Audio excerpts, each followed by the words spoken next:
আসসালামু আলাইকুম ওয়া রাহমাতুল্লাহি ওয়া বারাকাতুহু।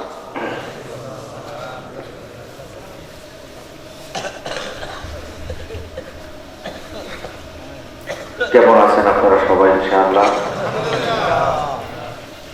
আমিও আপনাদের দোয়া আল্লাহ ভালো রেখেছে। সবাই বলি আলহামদুলিল্লাহ। আলহামদুলিল্লাহ আলহামদুলিল্লাহি নাহমাদুহু ওয়া নাস্তাঈনুহু ওয়া নাস্তাগফিরুহু ওয়া নু'মিনু বিহি ওয়া নাতাওয়াক্কালু আলাইহি ওয়া নাউযু বিল্লাহি মিন শুরুরি আনফুসিনা ওয়া মিন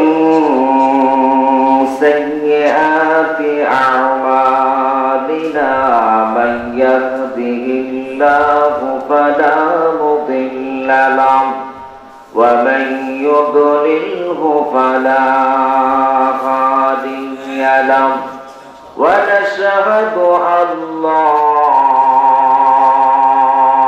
إله إلا الله وحده لا شريك له وأشهد أن محمدا عبده ورسوله قال الله تعالى في كلامه المجيد أعوذ بالله من الشيطان الرجيم بسم الله الرحمن الرحيم إن الله وملائكته يصلون على النبي يا أيها الذين آمنوا صلوا عليه وسلموا تسليما اللهم صل على محمد وعلى آل محمد كما صليت على إبراهيم وعلى آل إبراهيم إنك حميد مجيد اللهم بارك على محمد وعلى آل محمد كما باركت على إبراهيم وعلى آل إبراهيم إنك حميد مجيد لا إله اللهم آمين نعرہ تکبیر نعرہ تکبیر কোরআনের বাহিরে কোনো কথা বলবো না তার কারণ কোরআন কার ভাষা আল্লাহর ভাষা পিছনের ভাইরা বলতেছে না কোরআন কার ভাষা আল্লাহ আমরা কার আল্লাহ জমিন কার আল্লাহ আকাশ কার আল্লাহ বাতাস কার আল্লাহ রিজিক কার আল্লাহ আইন চলবে কার আল্লাহ না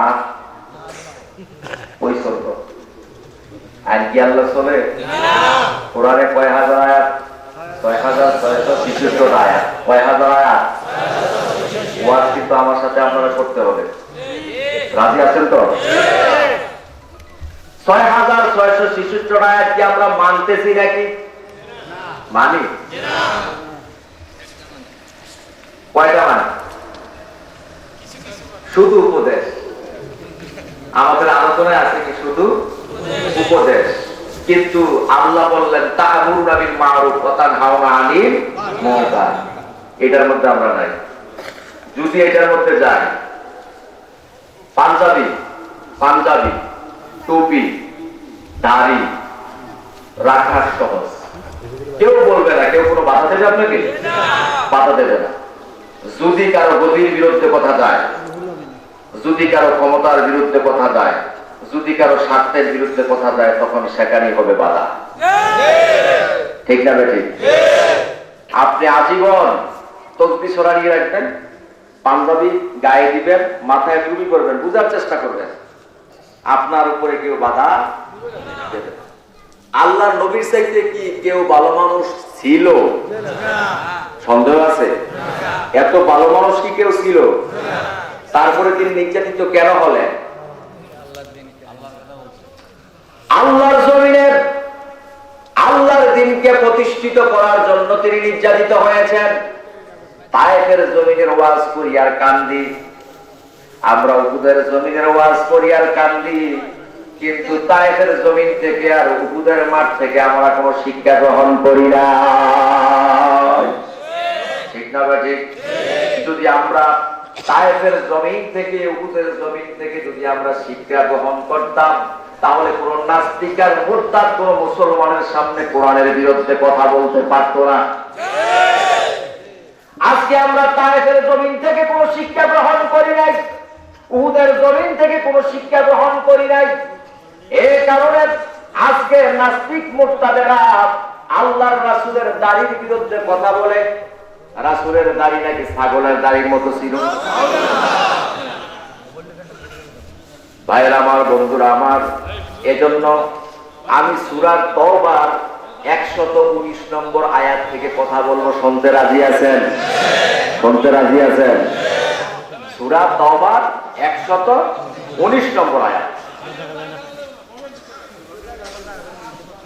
আল্লাহ তাআলা বলেছেন, ইয়া আইয়ুহাল্লাযীনা আমানু তাকুল্লাহা ওয়া কুনু মা'আস সাদিকিন। আল্লাহু আকবার বলি। এই আয়াতের আলোচনা আমরা আরো শুনেছি, ঠিক না বেটি? ইয়া আইয়ুহাল্লাযীনা আমানু তাকুল্লাহা ওয়া কুনু মা'আস সাদিকিন। আল্লাহ কি বলেছেন? ইয়া আইয়ুহাল্লাযীনা আমানু, হে যারা ঈমান এনেছো, ইত্তাকুল্লাহ, আল্লাহকে ভয় করো, ওয়া কুনু মা'আস সাদিকিন, এবং সত্যবাদীদের সাথে মিশে যাও। কথাটা কার? আল্লাহ। এখন মাজার দিয়া যে বসে আছে, সে বলে তাকে সত্যবাদী। পীর তন্ত্র নিয়ে যে বসে আছে, ইনি বলে ওনাকে সত্যবাদী। রাগ হইতেছে? আমি হক্কানি পীরের বিরুদ্ধে না। পীর তন্ত্র নিয়ে যিনি বসে আছেন, তরিকতে ফেডারেশন আছে না নাই? যারা বসে আছেন তারা বলতেছে আমরা সত্যবাদী। এক রশি নয়, দুই রশি নয়, তিন রশি নয়, 8 রশি। কয় রশি? আল্লাহ রশি কয়টা? আল্লাহ রশি কয়টা? কার কথা? আল্লাহ তাআলা বলতেছেন, ইন্না হাযাল কুরআনা হাবলুল্লাহি ওয়া হুয়ান নূরুল মুবিন। কথা কার? বুখারী দেখেন, তিরমিজি দেখেন, আবু দাউদ দেখেন, সিয়াসিত্তার অন্তর্ভুক্ত যত হাদিস দেখেন, এই হাদিসটি আল্লাহ রেফারেন্সে দিয়েছেন আল্লাহ রাসূল সাল্লাল্লাহু আলাইহি ওয়াসাল্লাম। আল্লাহ রাসূল বলতেছেন কি, ইন্না হাযাল কুরআনা হাবলুল্লাহ, নিশ্চয়ই কোরআনটা আল্লাহর একটা রশি। এটা কি আমার কথা? বিশ্ব নবী সাল্লাল্লাহু আলাইহি ওয়াসাল্লামের কথা, যে কোরআনটা আল্লাহকে পাওয়ার একটা রশি। রশির কয়টা মাথা থাকে? এক মাথা আল্লাহর হাতে, আরেক মাথা হচ্ছে বিশ্ব নবী মুহাম্মদ সাল্লাল্লাহু আলাইহি ওয়াসাল্লামের হাতে। সুবহানাল্লাহ বলবেন না? এখন বিশ্ব নবী মুহাম্মদ সাল্লাল্লাহু আলাইহি ওয়াসাল্লামকে আমরা ধরব। আল্লাহ তাআলা বলতেছেন, আল্লাহ তাআলা আমাদেরকে জানিয়ে দিচ্ছেন যে বিশ্ব নবী মুহাম্মদ সাল্লাল্লাহু আলাইহি সাল্লামকে তোমরা অনুসরণ করলেই হবে তোমরা উম্মত। মা আতাকুম রাসূলু ফাখুযুহু, রাসূল যা নিয়ে এসেছেন তোমরা তা গ্রহণ করো। কার কথা? আল্লাহর কথা। কার কথা? আল্লাহর কথা। রাসূল যা নিয়ে এসেছেন, কিন্তু মাটির নিচের আলোচনা করলাম, কিন্তু মাটির উপরে কি করব সেটা করলাম না। সেটা করলেই তো মানুষ আমার শত্রু হয়ে যাবে। কথা কি বুঝে আসতেছে? এই জন্য কোরআন ছাড়া জীবন রেকটিফাই হবে না। কথাটা, ওয়া ইযা তুলিয়াত আলাইহিম আয়াতুহু যাদাতুহুম ঈমানা। আল্লাহু আকবার। সূরা আনফালের 2 নম্বর আয়াতের মধ্যে আমার আল্লাহ তাআলা জানিয়ে দিয়েছেন, যখন আল্লাহর কোরআন তেলাওয়াত করা হয়, আল্লাহর কোরআন যখন তোমাদের সামনে করা হয়, আল্লাহর কোরআন যখন তোমাদের সামনে বলা হয়, যাদাতুহুম ঈমানা, তোমাদের ঈমান তখন বাড়ে। কথাটা কি আমার? এখন যদি আপনি মুমিন হন, আপনি আমার কথা গ্রহণ করবেন। আর মুমিন না হয়ে যদি অন্তরে আপনার রোগ থাকে, অন্তরের রোগ আল্লাহ সারাই দিবেন কোন সময়? কোন সময় সারাবেন? হাসরের মাঠে। এখন আমাদের দেশে কিছু কিছু মানুষ বলে, আমাদের দেশের বক্তারা কোরআন তাফসীর করে, কোরআনের কথা বলে, হাদিসের কথা বলে না। বলে কি বলে না? আছে না নাই? আপনি দাড়ি রাখলেন, টুপি মাথায় দিলেন, আপনি পাঞ্জাবি গায়ে দিলেন, কিন্তু আপনি লুঙ্গি পরেন নাই। কথা কি বুঝে আসতেছে? কি পরেন নাই? এখন মানুষ আপনাকে কি বলবে? কি বলবে? তাহলে আসল বড় কোনটা? খরচ। আসল বড় কোনটা? খরচ। আরো একটু সামনে উদাহরণ দিয়ে বুঝাই। আপনি বিবাহ করেছেন, আপনি কবুল বলেছেন 3 বার। কয়বার? 3 বার আপনি কবুল বলেছেন। এখন কি এই কবুলের মধ্যে লেখা থাকবে নাকি আপনার স্ত্রীকে আপনি তেল সাবান দিতে হবে, আপনার স্ত্রীকে আপনি চুরু কিনে দিতে হবে, আপনার স্ত্রীকে আপনি শাড়ি কিনে দিতে হবে, আপনার স্ত্রীর ছোট বোন আপনার শালি? এটা কি কবুল বলতে হবে? কবুলে কথা বোঝে না। কবুলে কি বলতে হবে? এর জন্য কোরআন যারা মানে তারা সব মানে। সুবহানাল্লাহ। কোরআন যারা মানে তারা সব মানে। আর শুধু শুধু সুন্নাত যারা মানে তারা আল্লাহরে মানে না। তারা গরম সুন্নি আছে না নাই? আমাদের দেশে গরম সুন্নি আছে না নাই? হাজারে তোর দরবারে কেউ ফেরে না খালি হাতে, টুনটুনা টুনটুন আছে না নাই?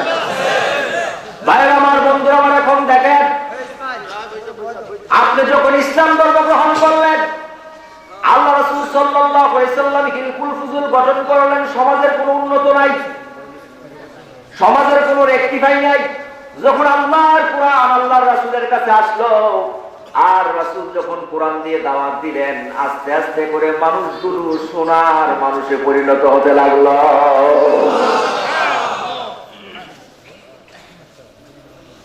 এখন আপনি সুন্নত মানবেন, কোরআন কি না মেনে সুন্নত মানবেন? এখন দেখেন, আপনি হক কথা বললে, মসজিদের ইমাম সাহেব যখন মসজিদে খুতবা দেয়, মসজিদের ইমাম সাহেব যদি মারা যায়, মসজিদের ইমাম সাহেব মনে মনে চিন্তা করে, আমি যদি মারা যাই তাহলে আমার ছেলে যেন ইমামতি পায়। কে পায়? অর্থাৎ ডানেও কথা বলে না, বামেও কথা, সুদের ব্যাপারে কোনো কথা নাই, ঘোষের ব্যাপারে কোনো কথা নাই। তারপরে মেম্বার সাহেব আছে, মোড়ল সাহেব আছে, তাদের বিরুদ্ধে কোনো কথা নাই। আর ইমাম সাহেব মনে মনে চিন্তা করে, যদি আমি মারা যাই তাহলে আমার ছেলে যেন ইমামতিটা পায়। খুব ভালো ইমাম সাহেব, জনগণেও তো বলবে খুব ভালো ইমাম সাহেব, ঠিক না বেশি? কিন্তু রাসূলের মতো ভালো পৃথিবীতে আর কেউ ছিল নাকি? কথা বলেন না কেন? রাসূলের মতো ভালো পৃথিবীতে আর কেউ ছিল নাকি? আর পৃথিবীতে আসবে নাকি? তাহলে তিনি মাই খাইলেন কেন? আল্লাহর জমিনে আল্লাহর কথা বলেছে। রাসূল আকরাম তিরমিজির বর্ণনা এসেছে, রাসূল আকরাম সাল্লাল্লাহু আলাইহি ওয়াসাল্লামকে প্রস্তাব দিয়েছেন, আপনি এই কোরআনের দাওয়াত দেবেন না, এই কোরআনের কথা বলবেন না, মক্কার সুন্দরী নারীকে আপনাকে বিবাহ করিয়ে দেওয়া হবে, আর আপনাকে মসনদে বসিয়ে দেওয়া হবে, আপনাকে উহুদ পরিমাণ স্বর্ণ যদি চান তাও দেওয়া হবে, কিন্তু একটা শর্ত, আপনি কোরআনের কথা বলবেন না। রাসূল বলেছেন, যদি ডান হাতে আমার সূর্য দেওয়া হয়, বাম হাতে যদি আমার চন্দ্র দেওয়া হয়, উহুদ পাহাড়কে যদি আমার জন্য স্বর্ণ বানিয়ে দেওয়া হয়, তাহলে একটা কিঞ্চিত আমি কোরআনের কথা বন্ধ করব না। চরিত্র কি এমন হওয়ার দরকার আছে না নাই? আহা, আজকে মুসলমান, আজকে আলেমদের মধ্যে তো দ্বন্দ্ব বেশি। এই কে গোল টুপি মাথায় দিছে, কে চোখটা টুপি মাথায় দিছে, এগুলো নিয়ে দ্বন্দ্ব আছে না নাই? কে কালিকানা পাঞ্জাবি গায়ে দিছে, এগুলো নিয়ে দ্বন্দ্ব আছে না নাই? এই গোল টুপি আর চোক্কা টুপি এগুলো নিয়ে দ্বন্দ্ব কেন করবে মুসলমান? রাসূল কি গোল টুপি আর চোক্কা টুপি নিয়ে দ্বন্দ্ব করছে? মারামারি কি গোল টুপি আর চোক্কা টুপি নিয়ে হয়েছে? তাহলে আপনি কেন গোল টুপি আর চোক্কা টুপি নিয়ে দ্বন্দ্ব করবেন? আমাদের এটা নাকি জিন্না টুপি, কথাটা বুঝছেন কি বলে? আমাদের এটা কি জিন্না টুপি। আপনি গোল টুপি মনে চাইছে গোল টুপি মাথায় দেন, আপনার লাম্বা মনে চাইছে লাম্বা মাথায় দেন, কোন আপত্তি আছে? কেউ আপনাকে মাথা দেবে? কিন্তু দ্বন্দ্ব তো আমার এটা নিয়ে কথা ছিল না। আজকে আরো দেখেন, যদি আরো গভীরে যান তাহলে দেখবেন এক একজন পিসাবের এক এক ধরনের ওজিফা। ঠিকটা বেটি? যদি রাসূল এক হয়, কোরআন যদি এক হয়, হাদিস যদি এক হয়, তাহলে এক একজনের এক এক ওজিফা থাকবে কেন? রাগ হইতেছে? হক্কানি পীরদের বিরোধী আমি নই, যারা আল্লাহর জমিনে আল্লাহর দ্বীনের কাজ করে তাদের বিরোধী আমি নই, কিন্তু আমাদের সেই দ্বন্দ্বকে নিরসন করতে হবে। আজকে ধরছে আমার এক ভাইকে, কালকে যে আপনাকে ধরবে না এমন কোনো সন্দেহ আছে নাকি? ওই যে কুসুর খেতে ঢুকেছে, কুসুর খেতে যখন ঢুকেছে তখন ইহুদি বেটা মাইক দিয়ে সিস্টেম করে কইতেছে যে তে তো আমার হিন্দু ভাই, এলাকার মানুষ, তে খাইলে খাইছে, তুই ইহুদি বেটা তুই খাইলি কেন? আচ্ছা মতো মাইক যখন একজন দিছে, কয় এই বেটা তুই না হিন্দু, তুই খাইলি কেন? তারেও দিছে মাইক, একজন সিস্টেম করে মারতেছে। এখন যখন মুসলমানরা আইসে, কয় চুরি করলে পাপ যে তুই জানোস নি? কয় জানি তো। কয় এই জন্য তোর মাইক। এই সিস্টেমে আমাদেরকে মারতেছে। আজকে আমরা মুসলমান কোথায় বসে আছি? এমন এক সময় শুনেছি এই দেশের কিছু আলেমরা বলেছিল যে ইংরেজি পড়া হারাম। কি আপনারা শোনেন নাই? ইংরেজি পড়া হারাম। তারপরে এখন আসতেছে মিডিয়া পড়া হারাম। এখন মিডিয়ার মাধ্যম দিয়ে তারা আপনাকে মারতেছে। আজকে ইন্ডিয়া এমন সংস্কৃতি, এমন ছবি তারা বানিয়েছে যেগুলো মুসলমান কিভাবে সন্ত্রাসী করতেছে সারা পৃথিবীতে, সেই ব্যাপারটা তারা আমেরিকা গ্রেট ব্রিটেনের কাছে সুন্দরভাবে তুলে ধরেছে। আজকে মিডিয়া দিয়ে আপনাকে মারতেছে কিনা? লাদেন যে বড় সন্ত্রাসী, লক্ষ লক্ষ মানুষ পৃথিবী থেকে বিদায় করে দিয়েছে মেরে, কয়েকজন মারছে তার বাপদাদার নাম আছে। আজকে লাদেনকে বড় সন্ত্রাসী বানালো কে? মিডিয়া। আজকে আপনি মুসলমান, আজকে শাপলা চত্বরে আমার ভাইরা যে গিয়েছিল তাদের কি অন্য কোনো দাবি ছিল? তাহলে তারা সেখানে লাশ হলো কেন? কিন্তু আপনি আজকে মুসলমানে দ্বন্দ্ব করবেন আর সেগুলো আপনার জন্য রেডি হয়ে আছে, আপনার জন্য লাঠি। ইহুদি খ্রিস্টানেরা এমন ভাবে মুসলমানদের ভিতরে চাল ঢুকিয়ে দিয়েছে, আস্তে আস্তে করে একজন মুসলমানের সাথে আরেকজন মুসলমানকে মারা হবে। ভাইয়েরা আমার, বন্ধুরা আমার, আল্লাহ তাআলা বলতেছেন ইয়া আইয়ুহাল্লাযীনা আমানুত্তাকুল্লাহ, আল্লাহ বলতেছেন হে ঈমানদারেরা তোমরা আল্লাহকে ভয় করো, ওয়াকুনু মা'আস সাদিকিন, তোমরা সত্যবাদীদের সাথে মিশে যাও। এখন সত্যবাদী কারা? তরিকতে যারা রসুল বলে সত্যবাদী আমরা, এক রশিদ তারা বলে সত্যবাদী আমরা, দুই রশিদ তারা বলে সত্যবাদী আমরা, আট রশিদ তারা বলে সত্যবাদী আমরা। এখন সত্যবাদী কারা? আল্লাহ তাআলা আল্লাহর কোরআনের মধ্যে তার তাফসীর করে দিয়েছেন সূরা হুজরাতের 15 নম্বর আয়াতে। সুবহানাল্লাহ বলি। ভাইরা আমার, বন্ধুরা আমার, আল্লাহ তাআলা বলতেছেন শোনো সত্যবাদী কারা, সত্য কথা বলে কারা শোনো। ইন্নামাল মুমিনুনা আল্লাযীনা আমানু বিল্লাহি ওয়া রাসূলিহি সুম্মা লাম ইয়ারতাবু। আল্লাহু আকবার বলি। আল্লাহ তাআলা বলতেছেন ইন্নামাল মুমিনুনা আল্লাযীনা আমানু, মুমিন হচ্ছে তারা যারা ঈমান এনেছে তার প্রতি, বিল্লাহি আল্লাহর প্রতি, ও রাসূলিহি এবং রাসূলের প্রতি, তার প্রতি আল্লাহ এবং রাসূলের প্রতি যারা ঈমান অর্জন করেছে, সুম্মা লাম ইয়ারতাবু, তারা আর কোন সন্দেহের মধ্যে পড়ে না। আল্লাহ এবং আল্লাহর রাসূলের প্রতি যে তারা ঈমান এনেছে, এই ঈমানের ভিতরে তারা আর কোন সন্দেহের ভিতরে পড়ে নাই। কারা সত্যিকারী সত্যবাদী? আল্লাহ তাআলা সেখানে সূরা হুজরাতের 15 নম্বর আয়াতের মধ্যে তারা ব্যাখ্যা করছেন, কান লাগান গভীরভাবে শুনেন। তাফসীরে জালালাইনের হাসিয়ার ভিতরে লিখেছেন হযরত ওমর রাদিয়াল্লাহু তাআলা আনহু আমরা তিনজন যুবক ছেলে, একজন যুবক ছেলেকে চুলের মুঠিয়ে ধরে খলিফাতুল মুসলিমিন হযরত ওমর রাদিয়াল্লাহু তাআলা আনহুর সামনে এসে হাজির করে দিলেন। খলিফাতুল মুসলিমিন, আপনার কাছে আমাদের দুই ভাইয়ের একটা আরজু, আমাদের আরজুটা আপনি শুনবেন। খলিফাতুল মুসলিমিন বলতেছে, কি আরজু তোমাদের? বলতেছে, আমার আব্বাকে এই যুবক ছেলেটা হত্যা করে ফেলেছে, তার বিচার আপনি করে দেন।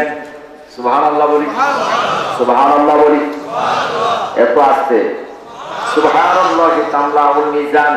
একবার সুবহানাল্লাহ বললে মিজানের পাল্লা পরিপূর্ণ হয়ে যায়। এজন্য কার পূর্ণ করবেন? প্রশংসা করতে কার পূর্ণ করবেন? এখন যদি ইলেকশন আছে, আর যদি এক কাপ চা আর একটা পানের জন্য একটার উপর দিয়ে আরেকটা লাভ দিয়ে পড়ে, আছে না নাই? হ্যাঁ, আর কয় আপনার সাথে কি বালা মানুষ দুনিয়াতে আছে, ভোটটা তো আপনারই দেব। এক কাপ চা আর একটা পানের জন্য মুনাফিক এক নম্বর, আছে না নাই? আমরা যেমন মুনাফিক, আমাদের প্রতিনিধিরাও হচ্ছে মুনাফিক। এখন এটি ফাঁস করার পরে পাতা কুটা যা আছে সব সমানে খায়, আছে না নাই? আপনারা দেশের মেম্বার চেয়ারম্যান বালা, আপনারা দেশের কথা কই না। ভাইরা আমার, বন্ধুরা আমার, কান লাগান। হযরত ওমর রাদিয়াল্লাহু তাআলা আনহুর সামনে যখন নিয়ে আসলেন ছেলেটাকে, হযরত ওমর রাদিয়াল্লাহু তাআলা আনহু জিজ্ঞেস করলেন, ছেলে তুমি কি তাদের আব্বাকে মেরেছো নাকি? কয়, হ্যাঁ আমি মেরেছি। কেন মেরেছ?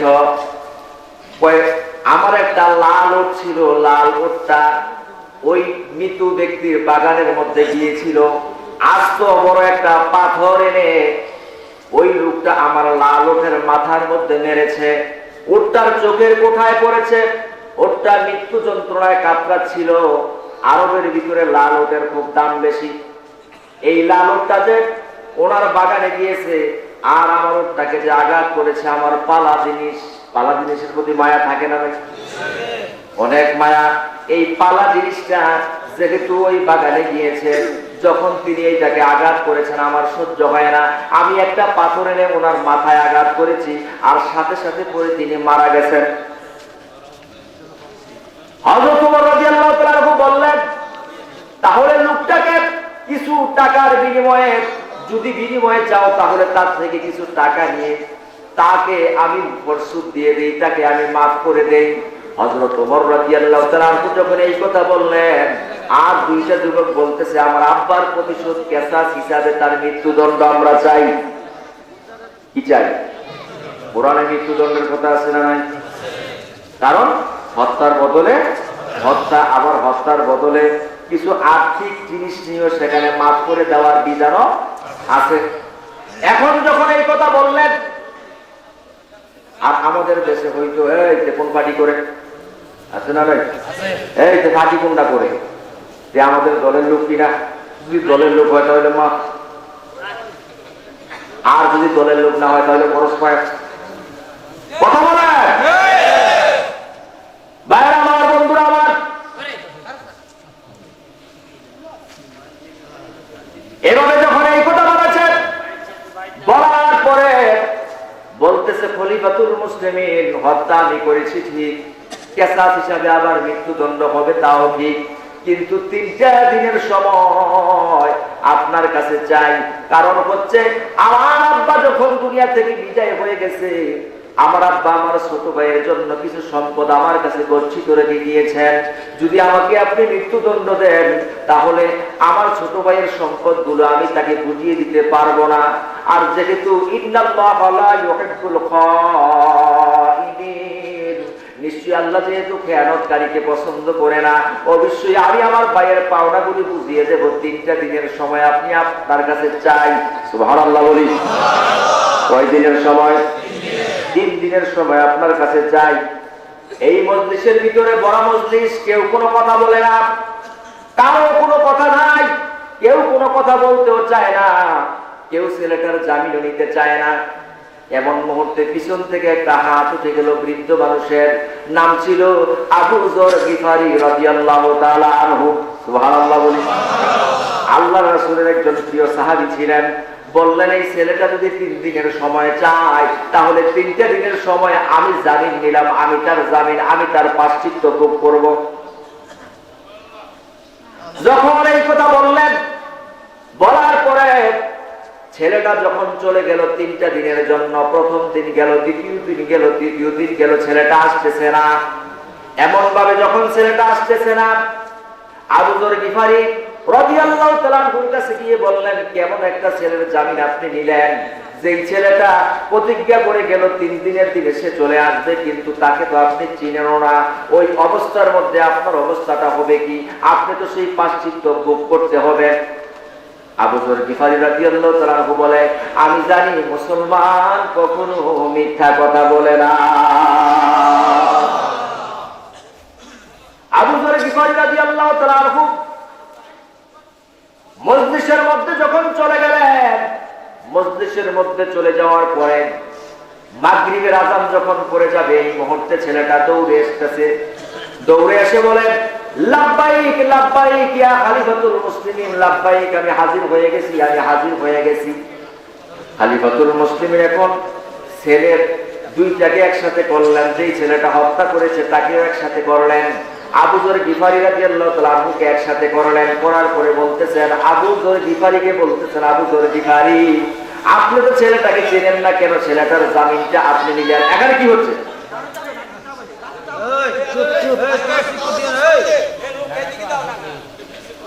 পিছনে কি জায়গা নাই?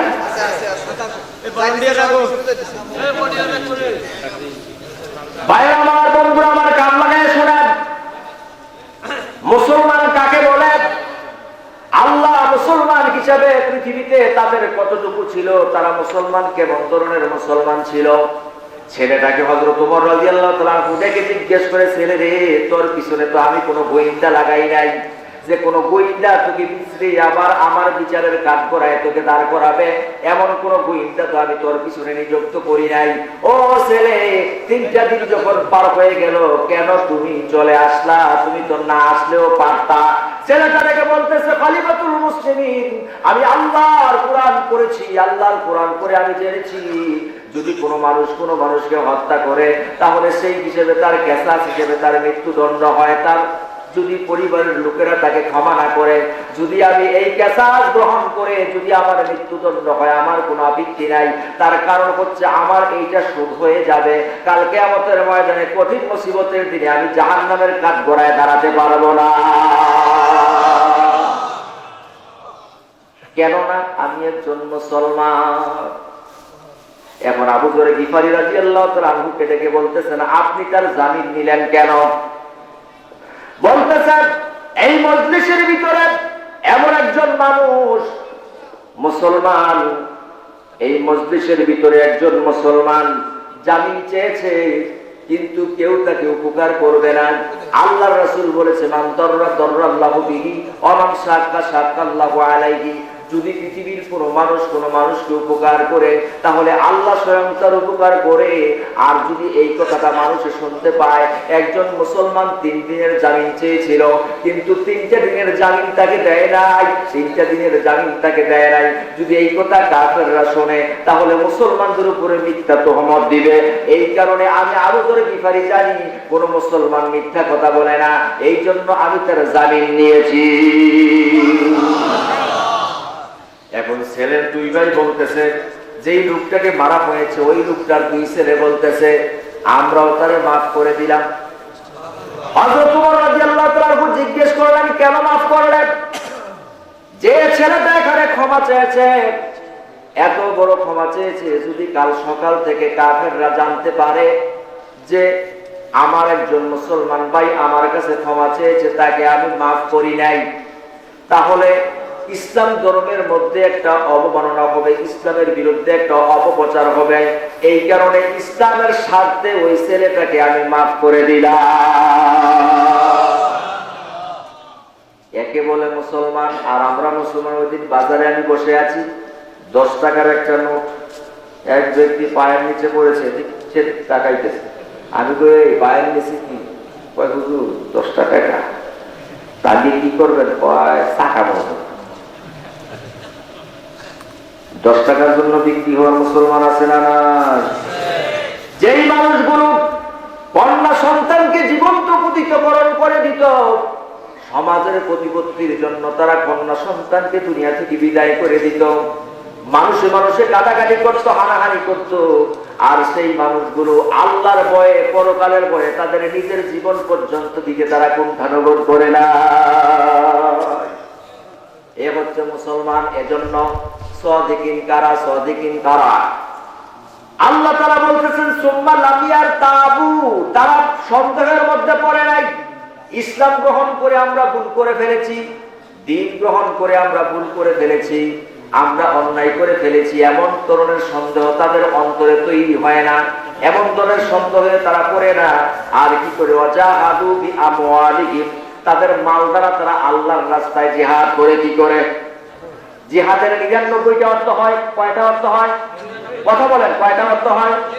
99টা অর্থ হয়। এর মধ্যে জিহাদ শব্দের অর্থ হচ্ছে প্রচেষ্টা করা, জিহাদ শব্দের অর্থ হচ্ছে মারামারি করা, জিহাদ শব্দের অর্থ হচ্ছে একটা জিনিসকে সামনের দিকে কায়েম এবং দায়েম করার জন্য নিজের আক্লান্ত পরিশ্রম দিয়ে চেষ্টা করা। এইরকম 99টা অর্থ হয় জিহাদের।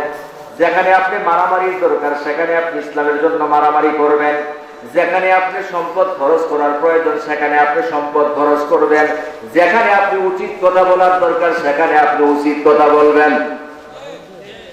এই জন্য তিরমিজির বর্ণনা এসেছে, হক কথা বলাও হচ্ছে একজন জালিম বাদশার বিরুদ্ধে, হক কথা বলাও হচ্ছে সবচেয়ে বড় জিহাদ।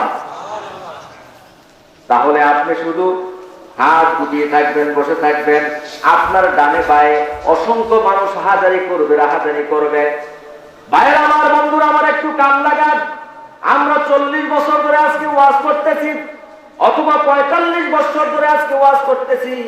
এই সমাজের কি কোনো পরিবর্তন হয়েছে? কথা বলেন, কেন পরিবর্তন হলো না? এই সমাজের পরিবর্তন হওয়ার কোনো সম্ভাবনা নাই। আজকে ওবায়দুল কাদের বলেছে সিএনজি আর বিশ্ব রোডে চলবে না, বলছে না যে সিএনজি আর বিশ্ব রোডে চলবে না। যখন এই কথা বলেছেন যে আর চলবে না, তখন কি চলে নাকি? আজকে আমরা পর্দার ব্যাপারে আলোচনা করি।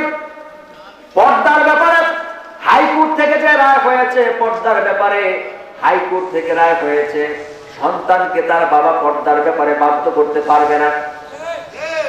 হাইকোর্ট থেকে রায় হয়েছে। এখন যদি বাবা তার সন্তানের জন্য, মেয়ের জন্য বলে, মেয়ে তুমি কাল থেকে পর্দা করে বাইর হতে হবে, মেয়ে যদি সেখানে গিয়ে কেস করে দেয় বাবার বিরুদ্ধে যে আমার বাবা আমাকে পর্দা করার জন্য বাধ্য করতেছে, তাহলে আপনার হাতে হ্যান্ডকাপ লাগবে। ভাই যদি তার বোনকে বলে আগামী দিন থেকে তুমি পর্দা করতে হবে, তাহলে তার হাতে হ্যান্ডকাপ লাগবে। বোন যদি সেখানে গিয়ে বিচার দায়ের করে, আবার যদি স্বামী তার স্ত্রীকে বলে তুমি পর্দা করতে হবে, যদি ওই স্ত্রী যে সেখানে বিচার দায়ের করে, তাহলে ওই স্বামীর হাতের মধ্যে হ্যান্ডকাপ লাগবে। তাহলে 40 বছর 50 বছর ওয়াজ করে এই পৃথিবীতে যা করা না যাবে, আর যদি জায়গা থেকে ভালোভাবে আইন পাস হয়ে যায়, তাহলে সেটা হবে কি হবে না? কথা কি বুঝে আসতেছে? তাহলে কিসের দরকার? আমাদের দেশে এক শ্রেণীর মানুষ আছে যারা বলে আল্লাহ রাসূল কি রাষ্ট্র ক্ষমতায় গিয়েছে নাকি, এমন বলে, কি বলে না? হ্যাঁ, বাইরে আমার বন্ধু আমার, কান লাগান। পর্দার ব্যাপারে আমরা ওয়াজ করে কোনো পরিবর্তন করতে পারবো না। যাদের অন্তরে একটা তাকওয়া, নিজের তাকওয়া নিজে গ্রহণ করবে, সেটা হচ্ছে ব্যক্তিগত আত্মশুদ্ধি। ব্যক্তিগত, আজকে আমাদের সমাজে যে আলোচনাটা চলে, সেই আলোচনাটাই হচ্ছে ব্যক্তিগত আত্মশুদ্ধি। কিন্তু সমাজের সংস্কৃতির কোন আত্মশুদ্ধি আমাদের মধ্যে নাই। সমাজের মধ্যে যদি সেই আত্মশুদ্ধি আমাদের চলে আসতো, তাহলে আমাদের দেশটা সোনার দেশে পরিণত হয়ে যেত। আজকে আমাদের শুধু ব্যক্তিগত আত্মশুদ্ধি নিয়ে সবাই কথা বলে, কিন্তু সমাজ এবং পরিবারে কিভাবে আত্মশুদ্ধি হবে সেই ব্যাপারে কারো কোনো কথা নাই। আল্লাহ তাআলা বলতেছেন বিআমওয়ালিহিম ওয়া আনফুসিহিম, তাদের মাল দ্বারা তারা জিহাদ করবে, তাদের নফস দ্বারা তারা জিহাদ করবে ফি সাবিলিল্লাহ, আল্লাহর রাস্তায়। কার রাস্তায়? আল্লাহর রাস্তায় তারা জিহাদ করবে। আর কি করবে? উলাইকা হুমুস সাদিকুন, আমার আল্লাহ বলে এই কোয়ালিটি যার মধ্যে থাকবে, ওই মানুষটাই হচ্ছে সাদিকিনদের অন্তর্ভুক্ত। কথা কি বুঝে আসছে? এখন আমরা সাদিকিনের ওয়াজ করি, কোন মা সাদিকিন, সত্যবাদীদের সাথে মিশে যাও। এখন সত্যবাদী কারা?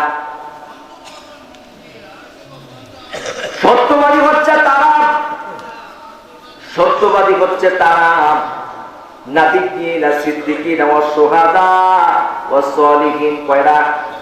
নাবিয়্যিন এক নম্বরে কি? নবীরা। এক নম্বরে নবীরা। দুই নম্বরে হচ্ছে সিদ্দিকিন, যারা সত্যবাদী সাহাবীরা। তিন নম্বরে হচ্ছে শুহাদা, শহীদেরা। শুহাদা কি? শহীদেরা। চার নম্বরে হচ্ছে কি? সালিহিন, সালিহিন। এক নম্বরে হচ্ছে নবীগণ, দুই নম্বরে সাহাবীগণ, তিন নম্বরে হচ্ছে শহীদগণ, চার নম্বরে হচ্ছে সালেহগণ, তারা হচ্ছে সত্যবাদী। কিন্তু এখন আসেন নবীগণ, কাল কিয়ামতের ময়দানে যখন মানুষ জান্নাতের বাসী হয়ে যাবে, তখন তাদেরকে বলবে অফাকুতুমুন নাবিয়্যিনা ওয়া সিদ্দিকিন, আজকে তোমরা শান্তিতে থাকো, তোমরা নবীগণ এবং সিদ্দিকিনদের প্রতি তোমাদের আনুকূল্য ছিল। আজকে যদি আপনি দেখেন পৃথিবীর সমস্ত মুসলমানদের দিকে তাকিয়ে দেখেন, সমস্ত মুসলমান কত নির্যাতিত, নিষ্পেষিত। হ্যাঁ, ঠিক না বেঠিক? কেমন নির্যাতিত? আজকে আপনি দেখেন বারবার মুসলমান যদি কোনো ফসল ফলায়, এই ফসল তারা কেটে নিয়ে যায়। যদি তাদেরকে দাম দিতে মনে চায় তাহলে দেয়, না হয় মনে না চাইলে দেয় না। এমন ভাবে বারবার মুসলমানদের উপরে এমন নির্যাতন, নিষ্পেষণ আজকে চলছে। যদি আপনি বারবার মুসলমানদের বিরুদ্ধে কথা বলেন, তাহলে চীন আপনার বিরুদ্ধে দাঁড়িয়ে যাবে। বাংলাদেশের হিন্দুদের বিরুদ্ধে কথা বললে ভারত আপনার জন্য দাঁড়িয়ে যাবে। ঠিক না বেটি? কিন্তু মুসলমান নির্যাতিত হলে মুসলমানদের জন্য কেউ দাঁড়াবে না। কেন? কেন? কারণ মুসলমান আজকে দ্বিখণ্ডিত।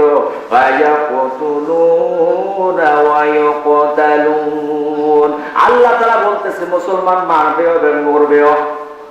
শুধু কি মরার কথা বলছে নাকি আল্লাহ? আপনি কি শুধু তাসবিহ সূরা নিয়ে থাকবেন, ইসলামের বিরুদ্ধে কথা বলবে, রাসূলের বিরুদ্ধে কথা বলবে, আপনি শুধু তাসবিহ নিয়ে থাকবেন? এটা কি ইসলামে শিখিয়েছেন? বাইরে আমার বন্ধু আমার কথা বলেন না কেন? এটা কি ইসলামে শিখিয়েছেন নাকি? যখন যা করার দরকার তখন আপনি তাই করবেন, সেটার নাম ইসলাম। আর আপনি হাত গুটিয়ে থাকবেন, সেটার নাম ইসলাম নয়। কেন সেটার নাম ইসলাম নয়? আল্লাহ বলতেছেন ফায়াতুনা ওয়া ইয়াফতালুন।